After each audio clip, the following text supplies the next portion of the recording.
या सातवीच्या मुलांसाठी हात वर करून क्लॅप करायचा.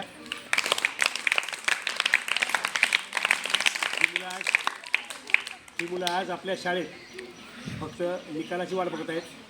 त्याच्यानंतर आपल्याकडं दिलेल्या संस्काराची आठवण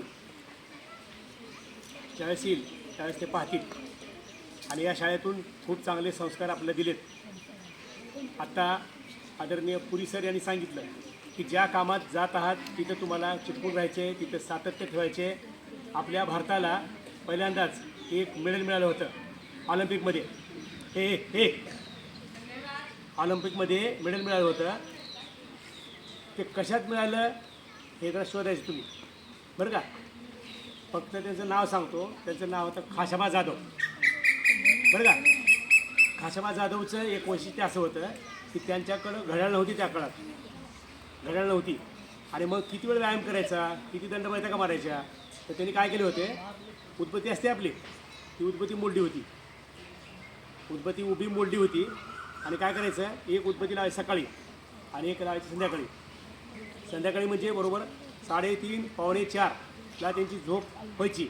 पुन्हा नंतर ते उठायचे 5:15ला उदबत्ती लावायची. 5:15पासून जोपर्यंत उदबत्ती संपत नाही तोपर्यंत ते दंड बैठक मारत होते.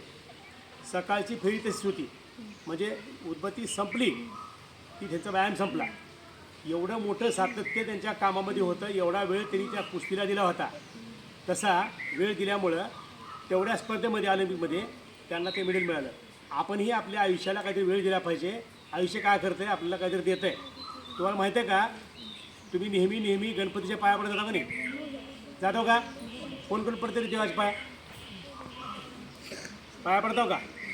गणपतीच्या पाया पडायला गेल्यानंतर तुम्हाला हे दिसते का, असं हे दिसते का?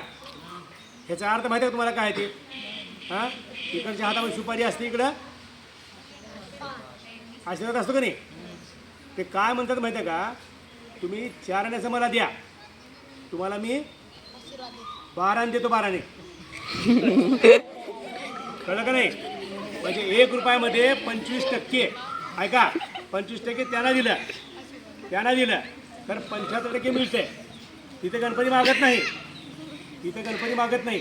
गणपतीच्या त्या दोन्ही हाताचा बोध असा आहे की आपण आयुष्याला जर 25% वेळ दिला तर 75% मिळते आपल्याला, म्हणजे तिप्पट मिळते. समजलं का नाही.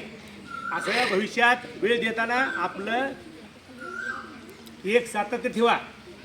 तुम्हाला माहिती राहावं, तिथला एक मुलगा बोललेला आहे बघा, त्याला बऱ्याच वेळा सांगितलं आहे गपकीर येतो, त्याचं बोलणं थांबलेलं आहे का नाही. इकडे एक मुलगी आहे, ती काय करले, असं झालं तुझ्या वर, बरं का. ह्या दोन्हीतला फरक सांगतो. त्याचं ते बोलणं, त्याला कधी बोलण्याचा कंटाळा आला का? बोलण्याचा कंटाळा येत नाही, झोपण्याचा कंटाळा येत नाही, जेवण्याचा येत नाही, पाणी पिण्याचा कंटाळा येत नाही. ही आपली नैसर्गिक सवय आहे. समजलं का. आणि ती मुलगी बरोबर असा खडा टायमाला हात आले ते खाली, मिस्टरला माझा बरोबर खाली येते, बरं का. एखाद्या मुलीला गाणं म्हणलं लावलं, आता तुम्ही स्वागत गीत म्हणला, त्यातल्या 2 मुली स्वागत गीत मस्त म्हणत होत्या.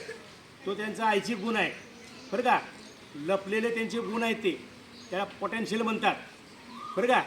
आत्ता सूत्रसंचलन करणाऱ्या 2 मुली, त्यांच्यातही चांगलं पोटेन्शियल आहे. पण अभ्यास नावाची गोष्ट कशी आहे माहिती आहे का. अभ्यास नावाची सवय कशी आहे, अभ्यास नावाची सवय ही जबरदस्तीने लावली जाते. तुमच्यात ती आवड निर्माण करायची तुम्ही, समजलं का नाही. आपल्या इथे SPCM होते, ते CEO होते जिल्हा परिषदेचे आपल्या. त्यांच्या लक्षात आलं की आपलं शरीर काम करत नाही, त्यांना उठता येत नव्हतं. त्यांनी डॉक्टरना काय सांगितलं त्यांना की तुम्ही काय करा, आता पूर्ण बेड रेस्ट घ्या, फक्त झोपून राहायचं, उठायचं नाहीच. ते बाहेर निघायचे. बाहेर जाताना शौचालयाला जाताना सुद्धा ते भिंतीला धरून जायचे. वय त्यांचं किती माहिती आहे का, वय त्यांचं 18, 19, 20, 21, 22, 23, 24, 25, त्याच्यामध्ये कोणतरी एक. समजलं का नाही. एवढे आकडे काय घेतले, एवढ्या आकड्याच्या वयामध्ये माणूस स्वतःच्या पायावर उभा राहते असा, परंतु तो व्यक्ती उभारू शकत नव्हता. आणि मग त्यांनी काय केलं, आता डॉक्टरकडे जाणं येणं असं करण्यापेक्षा काय करावं, दवाखान्याच्या समोर एक रूम घेतली. दवाखान्याच्या समोर रूम घेतली. दवाखान्याच्या समोर रूम घेऊन काय केलं, आता झोपून तर काही वेळ झोप येत नाही.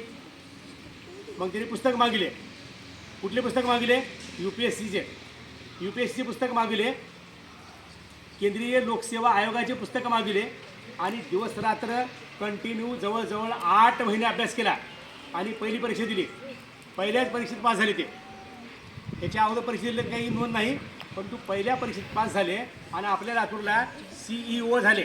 16 डिपार्टमेंट सांभाळणारा माणूस SP सिंह इथं CEO झाला आणि त्याच्यानंतर इथून परभणीला कलेक्टर म्हणून प्रमोशन होऊन गेला. हे कशामुळे होतं? सातत्य. समजलं का नाही? हे तुमच्यात ठेवा. तुमच्या आईवडिलांनी चांगले संस्कार टाकलेत, समाज बदलला आहे. AI सिस्टम आलेली आहे. AI सिस्टममध्ये प्रोग्राम दिले आहे. माणसाच्या कामापेक्षा AI सिस्टमला कामं सांगून माणसाचं काम कमी केलं वाटतंय, पण रोजगार कमी झाला आहे. यासाठी तुम्हाला काय करावं लागते? उत्पन्न प्लस संस्कार प्लस शिक्षण प्लस संशोधन या असंख्य गोष्टी तुम्हाला शिकायच्या आहेत. भविष्यात तुम्ही यशस्वी व्हावं एवढंच बोलतो. वंदे मातरम.